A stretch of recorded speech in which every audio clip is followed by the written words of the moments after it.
and welcome back to my channel and to my series where I talk about Final Fantasy VII Remake and Rebirth. Last time I talked about Tifa and Aerith's friendship in Remake. If you haven't watched that video, I recommend that you watch it before this one. Today is part 2 where I will talk about their friendship progression in Rebirth, as well as the trust they shared in each other to share their stories of their past, as documented in Kazushige Nojima's Traces of Two Paths. A couple disclaimers to get out of the way. I'm not going to enter much into the territory of the love triangle debate with Cloud. I made my thoughts and opinions about that very clear in the last video. However, I definitely plan on making videos about it in the future, but this is not that video. That being said, I do have some moments from the dates, but only in regards to Tifa and Aerith's friendship and building context from there. I will also have some moments today that will have Yuffie involved, but she's not going to have a lot of focus today, but she is in some of these moments as she does kind of act as the party's younger sister. Please remember to be kind in the comments about Tifa and Aerith, and please be kind to each other. If I see anything hateful or offensive, I will remove your comments. This is a warning. And the last disclaimer is, of course, there will be story spoilers for Final Fantasy VII Rebirth and for the ending. So if you haven't played the game, then watch this video after you've played the game or at least know about the ending. And with that all out of the way, let's get into the beautiful friendship between Tifa and Aerith. The game starts off in the inn in Calm, where Cloud is telling his version of the story about the Nibelheim incident. Every now and then, Tifa chimes in to tell her point of view of what happened. Whenever she does so, she sadly looks down at her hands. Aerith picks up on this and looks at her with worry. There are many instances where this happens through the course of the retelling of these events. After the story, Tifa brings up the fact that Sephiroth came back after 5 years and how that is bothering her. Aerith looks down at her hands. I think that she can pick up that there is something that Tifa is not saying here. Eventually, she stretches to break the tension and talks about her back being stiff from the traveling. Tifa works on her back for a second, which makes Aerith yelp, so Tifa suggests that they go to the rooms. When Barrett says that they should all rest, as they've been talking in circles, the girls nod at the same time. In their room, Tifa asks if Aerith is awake. When Aerith asks why, Tifa says that she's wondering where Cloud was and what he was doing during the 5 years that he was gone. Aerith wonders why she's asking her, so Tifa says that she had a feeling that she'd know. Aerith explains that she might have before, but that was taken from her or maybe erased. Tifa confirms that it was the Whispers and then admits that as far as she knows, Cloud was never in Nibelheim 5 years ago. With a gasp, Aerith turns around to face Tifa. The OG never showed Tifa confiding in Aerith about this, so the fact that she does in Rebirth is huge. This shows how much she trusts Aerith to keep this secret as well as how much she wanted to tell someone about this. It really shows how deep their friendship is, and it also shows how much the developers wanted to show that when they couldn't in the OG. The day after, when Aerith takes Cloud on their quote-unquote date on the clock tower, she asks him if something happened between him and Tifa. She tells him to not look shocked since they're roommates. He asks her if she said something and she says no, but she can tell. She already knows Tifa well and can tell when she's upset, but won't say anything. She then says that she would have given anything to have a friend growing up and tells him to not take her for granted. I thought that this was a sweet moment because not only did she take this moment alone with him to talk about Tifa, but she was doing so to help her. She can tell how much Cloud and Tifa mean to each other and she cares about them. Yes, I believe she has feelings for him, but she also deeply cares about Tifa's feelings. She knows how much Tifa cares about everyone, and it's easy to take advantage of someone like that. Aerith doesn't want that for her, and so she wants Cloud to not be like that. Also, if you're a woman and you're in a female friendship, there is an intuition between women. We can tell when our friends are upset. So there's that layer in here too. While they are traveling in the grasslands, Tifa feels comfortable with telling Aerith about her past, which kicks off Traces of Tifa in Traces of Two Paths. On page 3 it says, Tifa had only met the other woman a few days earlier, but she found her easy to talk to. In fact, within hours of first meeting, they'd already been chatting and joking like old friends.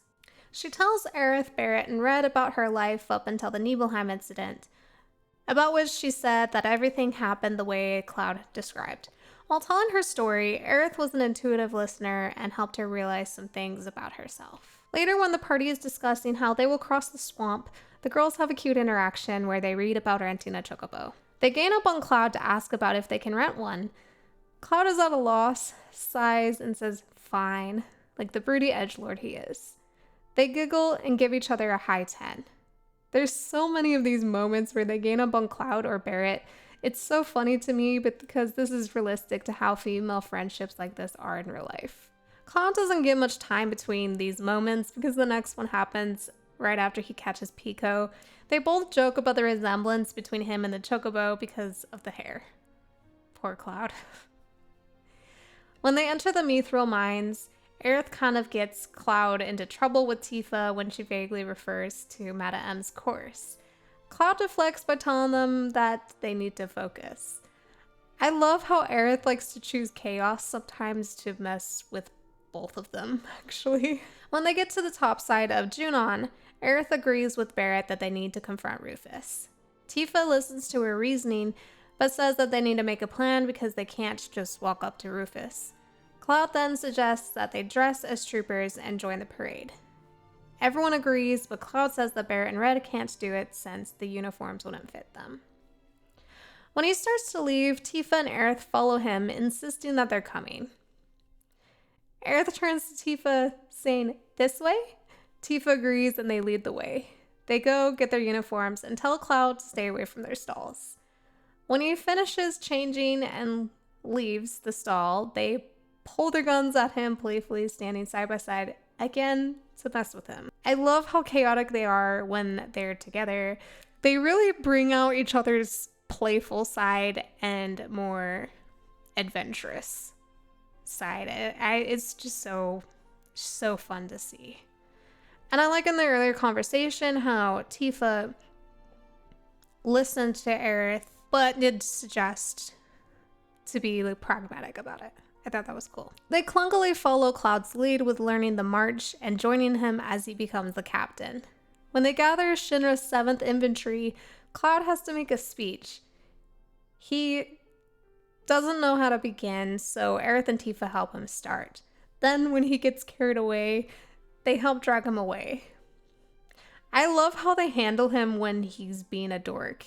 They can pick up on his awkwardness, but they also know when to pull him away. These characters are just so fun. After they perform in the parade and win Rufus's commendation, they high 10 and jump for joy. When they were on the Shinra 8, Tifa asks if Aerith could share her story, which starts Traces of Aerith. On page 201, she told Tifa, "Nobody's ever wanted to hear my story.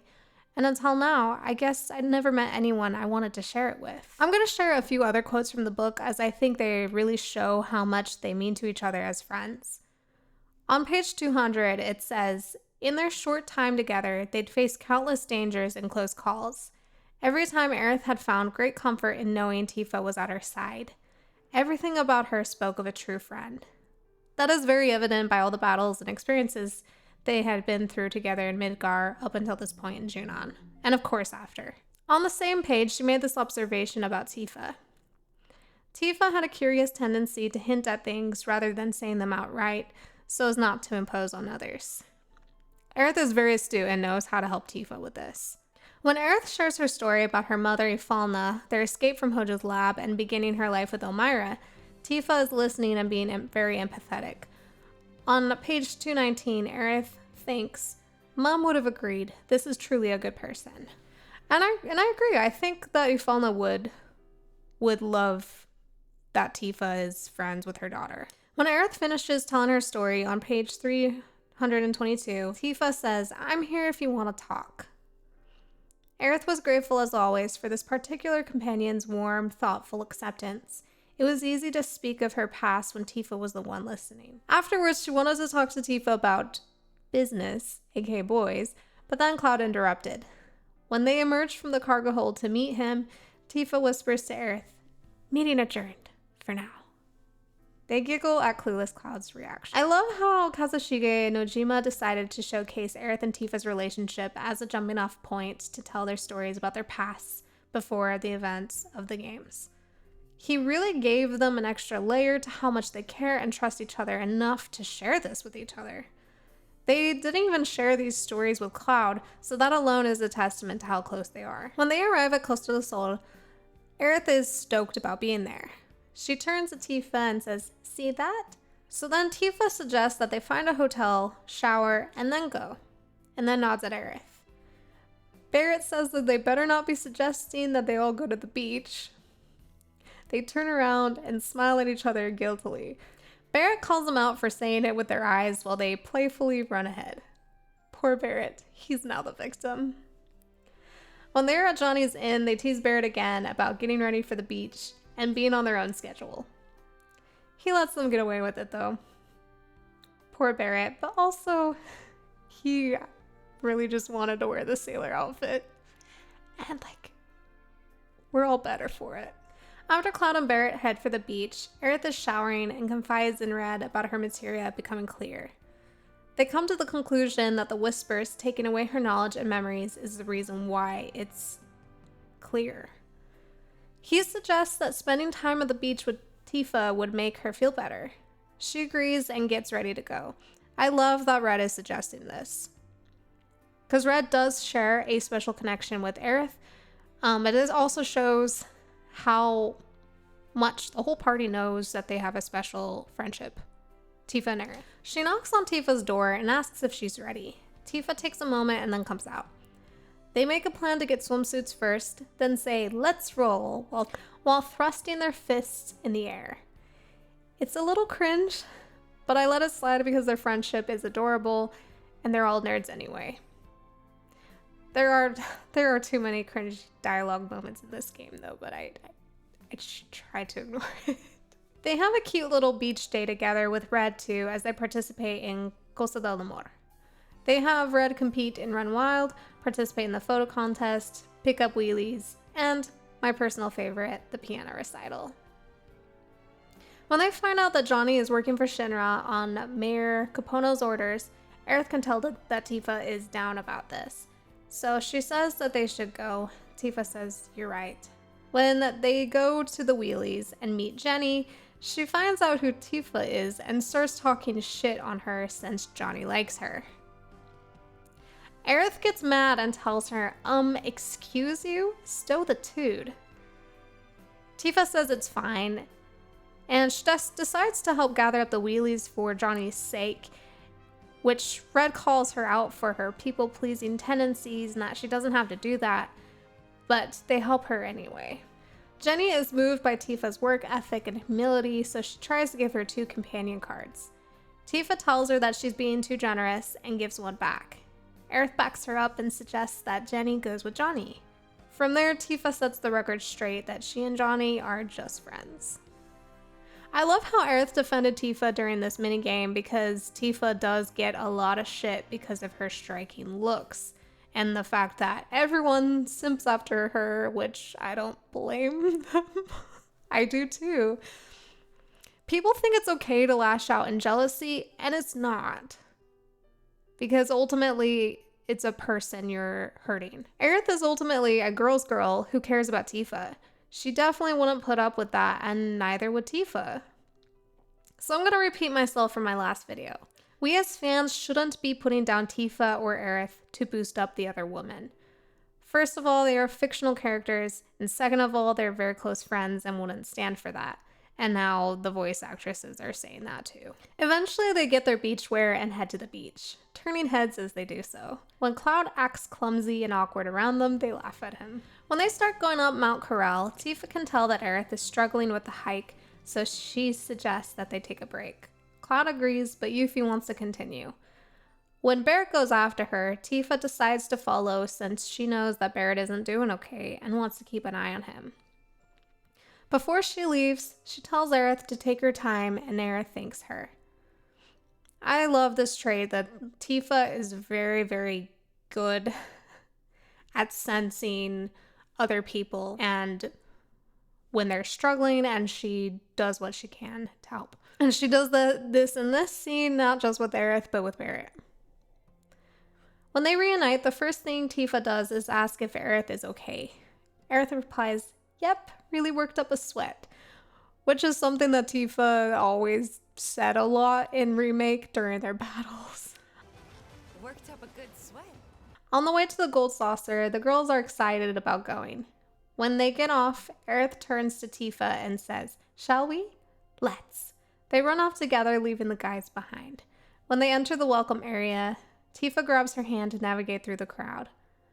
Then they join Yuffie in the dance. They're really too cute. I can't handle it. After the opening festivities, the girls and Red decide to enjoy the Gold Saucer together.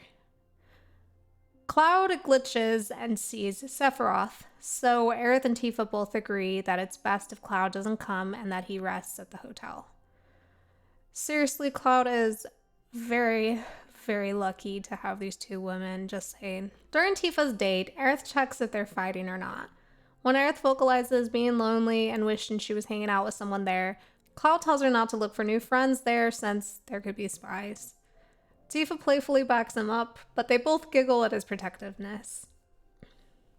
When they reach Gongaga, Aerith finds Zack's parents. After Cloud meets with them too, they talk outside, which I will go into the Zack stuff in another video, as there's a lot to unpack there. But I'm not going to touch on it much in this video. Tifa eventually comes over. Aerith waves and Tifa asks, "Any news?" "Nothing. No calls, no letters," Aerith replies. Tifa looks down and says, "Oh." When Cloud says to forget that loser for leaving her in the cold, they glance at each other and then glare at him with a Cloud, of course, doesn't read the room and keeps running his mouth about how Zack probably died because he hasn't been heard of for a long time, but then he glitches and decides to go rest. As he leaves, Aerith vocalizes that it's clear that he doesn't know Zack. Tifa looks down and they continue to talk, but it's unknown what they say. Tifa does grab her arm, says something more before she walks away. This scene is very important, and I was surprised with how in-depth it was. I think it isn't too far-fetched to assume that Tifa and Aerith did have the business talk about boys after being on Shinra 8. The fact that Tifa knew that Aerith went to find Zack's parents to ask about if he had contacted them shows that Aerith did tell her about Zack. I don't want to get too much into spoiler territory before playing Crisis Core, but I will say that Tifa has met Zack. So I also wonder if she told Aerith about that, but it's unknown if she did or not. The important thing is that Aerith told her about Zack and trusted her about him in the first place. Later, while the guys are at the Gongaga reactor, Relnik has arrived, so the girls travel there via Chocobo and Grappling Gun. They fight Scarlet together until Tifa is separated from them. After Tifa falls into the live stream, and after she survives her altercation with Sephiroth, she passes out, sees Zangan, Dr. Sheeran, then Aerith and Barrett. They all reach her hands to her. The fact that Aerith was there is a testament to how important she is to Tifa and how she encourages her to keep fighting. While the party anxiously waits for Tifa, Aerith's at the rail looking for her. When Weapon leaps out of the water, Aerith is the one who sees Tifa in the large materia and calls out to Barrett. When she materializes and Barrett catches her, Aerith calls her name. Before Tifa wakes in Cisne's house, it is seen how Aerith is anxiously waiting outside the door for Tifa to wake up. And after she wakes up, she has the best scene in the game with Cloud, which I talk about in my Gongaga video. Please check that video out. I'm really proud of that one. She opens the door and sees Aerith. Aerith mouths, "I'm so relieved," which is what the dev said that she said. In the living room, Tifa tells the party about what she saw in the live stream. Aerith is listening intently and asks who is winning. Tifa looks at her meaningfully when she answers that the live stream is. When they meet Bugenhagen in Cosmo Canyon and he has them listen to what he believes are screams from the planet, Tifa corrects him that they are actually coming from weapons. Aerith nods with Tifa, confirming this.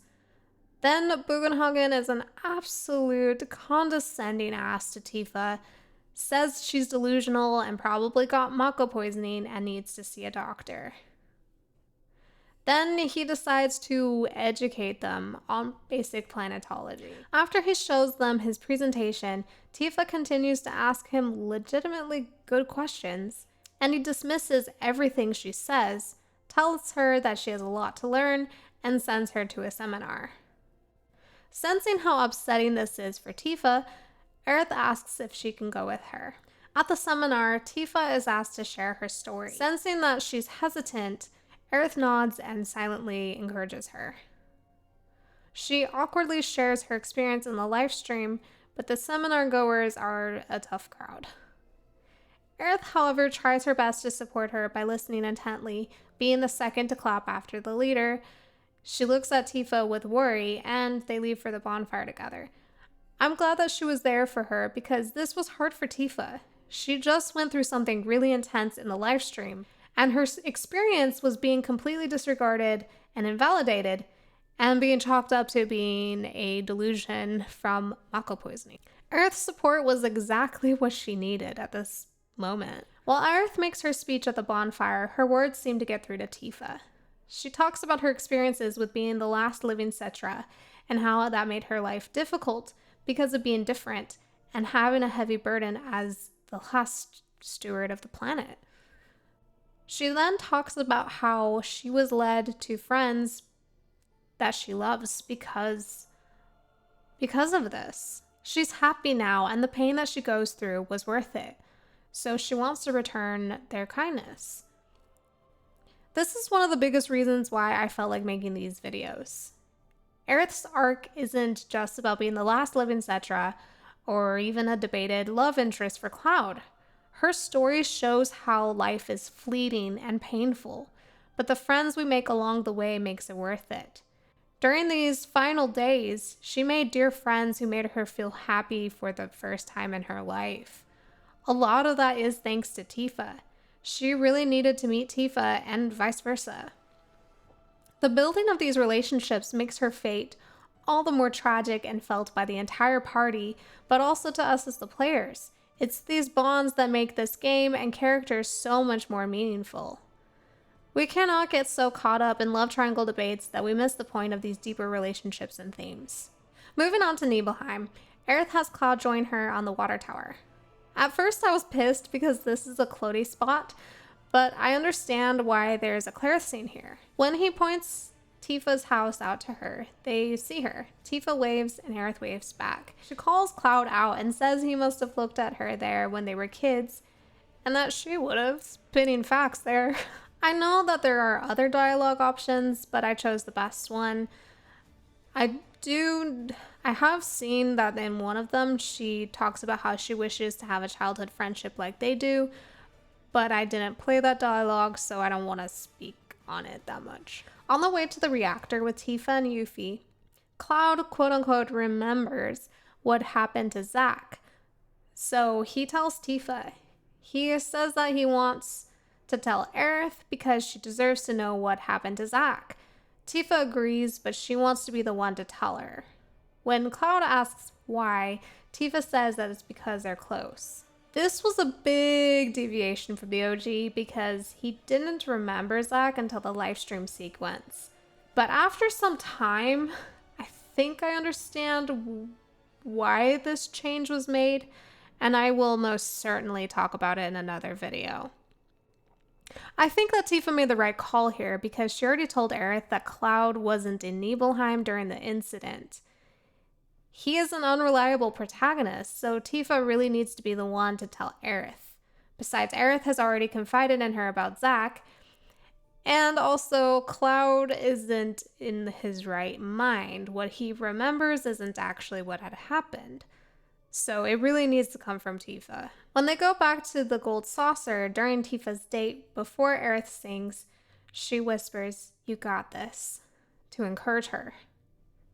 When Aerith finishes, Tifa is the second person to approach her and smile. After the play, Tifa tells Cloud that she can't wait to start bragging that she's friends with a famous singer. She's so proud of her. While they're in the gondola, He asks if she talked to Aerith about Zack. It flashes back to her telling Aerith that Cloud remembers Zack. She then answers, not yet. In the gondola during Aerith's date, he asks, hey, did Tifa talk to you about, The flashback happens again from Aerith's point of view. In the present, she plays dumb. I think that this was very important because the biggest thing that people hate on Tifa for is how much she withholds information about what really happened in Nibelheim from Cloud. She's made out to be a selfish liar, and that is the furthest thing from the truth. I will go into this in another video, but she's dealing with a person who has dissociative identity disorder. You really have to approach these kinds of things very delicately when you're working with a person with DID. Now we know that Aerith is also trying to approach this delicately. Are you going to call her a liar too now? Or are you going to finally accept the fact that this is a very sensitive and nuanced situation that needs to be handled with care? If you've never been in this kind of situation with a loved one, you have no right to judge. You have no room to talk about this. After Kate Sith betrays them and hands the keystone over to the Turks, Tifa asks Aerith if she's okay. She says that she's upset that she's a poor judge of character. I love how they check in on each other's emotional well-being, especially since they both see the good in others, and it's hard when people don't choose the good in themselves. When they're in the middle of navigating the Temple of the Ancients, Aerith says that the Livestream is angry. Tifa asks her if she can tell it that they mean no harm, so Aerith tries. In the process, she gains the ability to manipulate its flow. I think that Tifa gave her the courage to try. Ultimately, the party gets separated when the building rises. Tifa is with Cloud and Barrett. Cloud wants to continue to go after the black materia, but Tifa is still looking in Aerith's direction and is worried about her. She calls out to Cloud, but he insists that they're with Aerith and will be fine. I believe that Tifa is really worried about him at this point because he's being obsessive about the black materia and is almost callous towards Aerith and the rest of the party. After battling the Turks, the ceiling crumbles, which reunites the party. The first thing that Aerith does is run to Tifa and they high ten. She says, I'm glad you're all okay. Right back at you. When they escape the Temple of the Ancients and Sephiroth gets a hold of the black materia, he manipulates Cloud. Aerith manages to get the materia, so Sephiroth has Cloud go after her. Before he can go, Tifa dives to stop him and tells him to snap out of it. Sephiroth says, yes, Cloud, snap out of it. So Cloud shoves her and keeps going after Aerith.